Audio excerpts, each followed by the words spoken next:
আসসালামু আলাইকুম। আমার মনটা খুব খারাপ।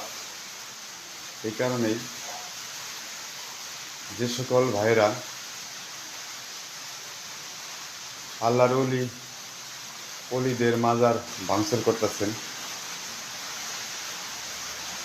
আমার ক্ষুদ্র মতে তারা আল্লাহর সাথে জিহাদ করতেছেন। আল্লাহর সাথে জিহাদ করে কেউ পেরে ওঠেনি। নমরুদ নিজেকে খোদা দাবি করে উনিও ধ্বংস হয়েছে। তাই বলছি, আমি হেলাল ফকির আপনাদের দুটি চরণে ধরে বলতেছি, আর কোনো অলি আল্লাহর মাজার আপনারা ভাঙচুর করবেন না।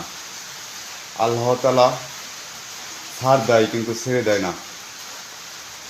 এটা সদাই সবসময় মনে রাখবেন।